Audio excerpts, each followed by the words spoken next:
கருணாநிதி அவர்களுக்கும் செம்மொழிக்கு என்ன சம்பந்தம் இருக்கு? அதெல்லாம் சொல்லக்கூடாது, அதெல்லாம் சொல்லக்கூடாது. ஏன் சொல்றடி? அதெல்லாம் நீ சொல்லக்கூடாது. வா வா வா வா வா. இன்னமே நான் என்ன பண்றேன்னு மட்டும் பாருங்க. என் இனிய மாலை வணக்கங்கள். இந்தியா டுடே வெளியிட்டுள்ள தலை சிறந்த மொழிகளின் பட்டியலில் தமிழ் மொழிதான் உலகிலேயே முதலிடத்திலும் இருக்கிறது. இந்த பெருமைக்கு ஒரே ஒருவர் தான் காரணம். அவர் நாம் தமிழர் கட்சியின் தலைமை ஒருங்கிணைப்பாளர் ஓலாவாயன் சீமான் அவர்கள்தான். உச்சக்கட்ட போர் நேரத்திலும் உச்சத்திலிருந்து தமிழை வளர்த்து தமிழுக்காக தொண்டு செய்து பழுத்த பழம் அவர். தமிழ் மீது கொண்டுள்ள அளவற்ற பாசம் காரணமாக தன் மகனை ஆங்கில வழி கல்வியில் சேர்த்திருக்கிறார். தமிழ் மீது கொண்டுள்ள அளப்பரிய பற்றின் காரணமாகத்தான் அவர் தெலுங்கு மனைவியை திருமணம் செய்து கொண்டிருக்கிறார்.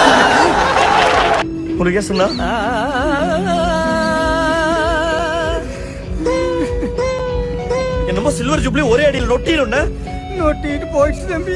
இதெல்லாம் சேட்டதானே. என் மொழி செம்மொழியா இருந்ததா, நீங்க செம்மொழியா ஆக்குனீங்களா? யார்கிட்ட பதில் இருக்கு? என்னடா சும்மா அவன நொச்சுன்னு குத்தின்னு போல ரத்தம் வர எடுத்தியா ஒரே சொருகு. கதை முடிச்சது. இதுக்கு மேல நம்ம கம்முன்னு இருந்தா கதை கந்தலாயிடும். காலத்துல இறங்கிட்ட வேண்டியதுதான்.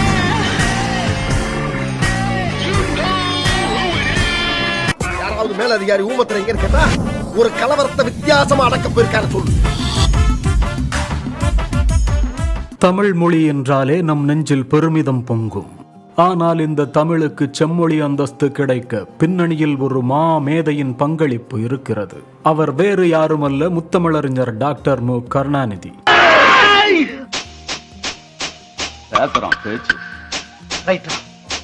ஒரே ஒரு ஓலா விட்டதுக்காடா எல்லாரும் ஒண்ணு சேர்றீங்க. விட்டு போறல விட்டு போ. தமிழரின் புகழை எத்தனை முறை பாடினாலும் தெவிட்டாது. கலைஞர் என்று அழைக்கப்படும் மு. கருணாநிதி தமிழ் மொழிக்கு இலக்கியம், கலை, கட்டிடக்கலை என பல வழிகளில் பங்களித்தவர். கருணாநிதி அவர்களுக்கும் செம்மொழிக்கு என்ன சம்பந்தம் இருக்கு? ஏண்டா ஊருக்குள்ள இப்படித்தான் சொல்லிக்கிட்டு தெரியா? எப்படி நீ கலங்கஸ்தபா சொன்னாலும் சொல்லி இருப்ப. வெளியே போடா முதல்ல. சந்தோஷமா ஓடடே. அவர் எழுதிய புத்தகங்கள், கவிதைகள், திரைப்பட வசனங்கள், நாடகங்கள் எல்லாம் தமிழ் மொழியின் செழுமையை உலகுக்கு எடுத்துச் சென்றன. குறளோவியம் என்ற புத்தகத்தில் திருக்குறளுக்கு உரை எழுதி தமிழின் ஆழமான தத்துவங்களை எளிமையாக விளக்கினார். இனி கலைஞருங்கிற வார்த்தை வாய் வழியா போய் வயிற்று வழியா வந்து வேற வழியா வெளியில போயிடும். ஐயா, இனி கலைஞருங்கிற வார்த்தை பாட்டுல கூட வரக்கூடாது. புரிஞ்சுதா?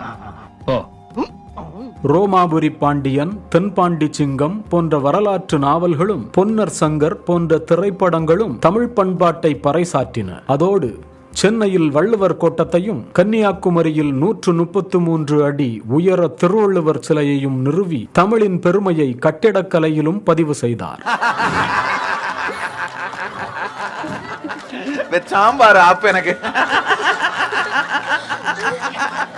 இவையெல்லாம் தமிழை உலக அரங்கில் கொண்டு நிறுத்திய மாபெரும் முயற்சிகள். 2004ஆம் ஆண்டு கலைஞர் முதலமைச்சராக இருந்தபோது தமிழுக்கு செம்மொழி அந்தஸ்து கோரி இந்திய அரசுக்கு வலுவான வாதங்களை முன்வைத்தார். பல ஆண்டுகால ஆவணங்கள், ஆய்வுகள் மற்றும் தமிழின் பழமையை நிரூபிக்கும் சான்றுகளை சமர்ப்பித்து 2004இல் தமிழுக்கு செம்மொழி அந்தஸ்து கிடைக்க காரணமானார். கருணாநிதி அவர்களுக்கும் செம்மொழிக்கு என்ன சம்பந்தம் இருக்கு? யூ டிராப்ட் திஸ் ஸ்டா மாட்டிக்க. என்ன மாப்ள இது? கேப்பா. ஓடு நல்லா இருக்கும், உனக்கு சூட்டா இருக்கும். அலகா வேற பால் வாங்கணும் மூக்குல மாட்டறதுக்கு, அது மட்டும் வாங்கிட்டு வரேன். ஓடா ஜோக்கர். 2010இல் கோவையில் உலகத்தமிழ் செம்மொழி மாநாட்டை நடத்தி தமிழின் பெருமையை உலகுக்கு எடுத்துச் சொன்னார்.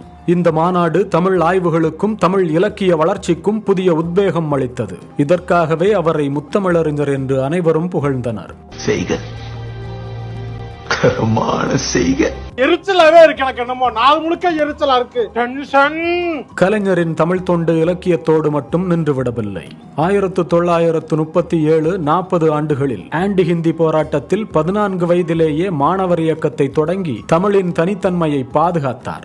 கருணாநிதி அவர்களுக்கும் செம்மொழிக்கு என்ன சம்பந்தம் இருக்கு?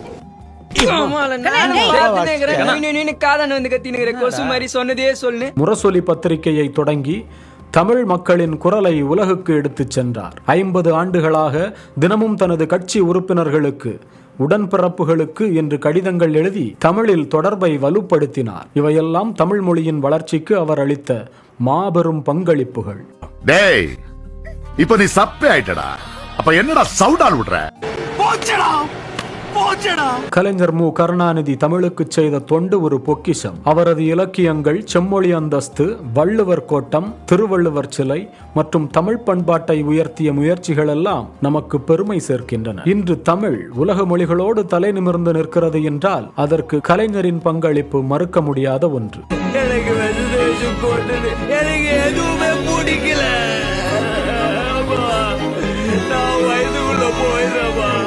தமிழ் செம்மொழியா நீங்க ஆக்குனதுனால செம்மொழியா?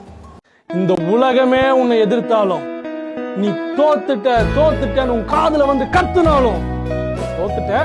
அதை நம்பி போடா. இந்தியாவை நீங்க ஆளும்போது காங்கிரஸ் கூட்டணி இருக்கும்போது செம்மொழின்னு சொல்ல சொன்னதுனால, அதை அறிவிச்சதுனால என் மொழி செம்மொழி ஆச்சா? ஏய், வாய முன்னேந்து போட, எதா அசியமா பேசிட்டு போற. தமிழன் தமிழறிஞன் சொல்ல வேண்டியதுல உலகத்தில் இருக்கிற எல்லா மொழிவழி தேசிய இனங்களின் மொழி ஆய்வறிஞன் எல்லாரும் சொல்றான், உலகத்திலே ஒரு மொழி எந்த மொழியின் துணையும் இன்றி தனித்து இயங்கக்கூடிய உயர் தனி செம்மொழி உண்டென்றால் தமிழ்ங்கிறான். நீங்க யார் எனக்கு எம்மொழிக்கு அங்கீகாரம் பெற்று தரதுக்கு? நீங்க யார் எனக்கு எம்மொழிக்கு அங்கீகாரம் பெற்று தரதுக்கு?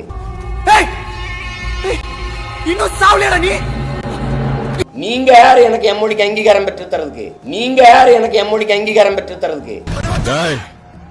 மென்டல் ஹாஸ்பிடலுக்கு போன் பண்றான். நாம் தமிழர் கட்சியின் தலைவர் சீமான் அவர்களே, பெரியார் மற்றும் கலைஞர் கருணாநிதி போன்ற தமிழர் வரலாற்றின் தூண்களை இழிவுபடுத்தி அவர்களது சாதனைகளை மழுங்கடிப்பது உங்கள் பிம்பத்தை மட்டுமே சேதப்படுத்தும். ஒரு வீட்டில் குரங்கு இறந்த வீட்டில் நாய் நுழைந்ததை போல அவர் வீட்டில் மதியம் சென்று அவர் இல்லாத நேரங்கள் பார்த்து தண்ணிக்காகவும் குடிநீருக்காகவும் பெட்ரோல் வாங்குவதற்காக நான் ஒரு ஆடம்பரமான ஒரு பைக்கு, ராயல் என்ஃபீல்டு என்ற 2,17,000 பைக்கு விலை கொண்ட ஜிஎஸ்டி குட்ஸ் சேல்ஸ் டாக்ஸ் இப்ப வரி உயர்த்து 6 மாத வரி உயர்வு காரணமாக மத்திய அரசாங்கம் விலையை கூட்டிவிட்டது.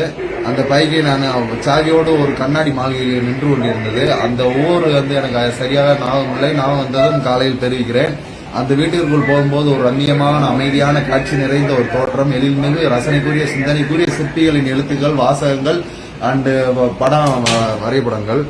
அங்க பைக்கு சாவியோடு இருந்தது. ஆசையை தூண்டும் விதமாக அவர்கள் தப்பு செய்வதற்கு வாய்ப்பு கொடுத்திருந்தார்கள். பயத்திற்கே பயம் காட்டும் அஜித்தை போல அவர் ரசிகனாகிய நான், தல ஃபேனாகிய நான் அந்த பைக்கை எடுத்துக்கொண்டு இந்த ஆண்டிவெட்டி கணவாயை தாண்டியவுடன் முதல் செக் போஸ்ட் தகவல் சுற்றறிக்கை மற்றும் சோதனை சாவடி மையத்தின் அருகில் செயின் அவுந்து விட்டதன் காரணமாக ஒரு ஓரத்தில் நான் நிப்பாட்டி விட்டு வந்திருக்கிறேன். தமிழுக்காகவும் சமூக நீதிக்காகவும் உழைத்தவர்களை இப்படி பேசுவது பிஜேபியின் கைகூலியாக இருக்கிறீர்களோ என்ற சந்தேகத்தை மக்கள் மனதில் எழுப்புகிறது.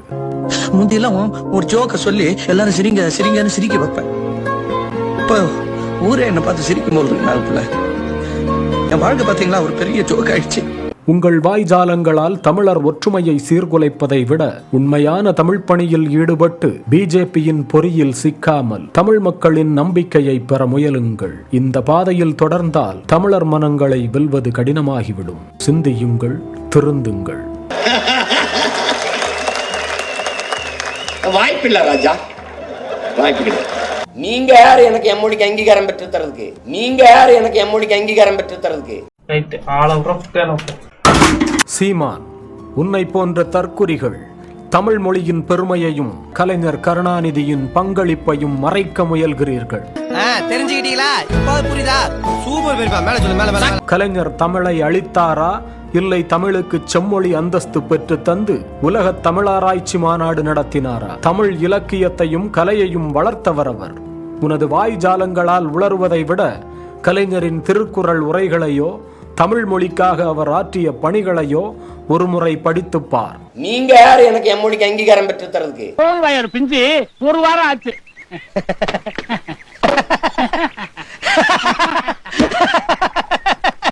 அரசியல்ல இதெல்லாம் சாதாரணமாப்பா.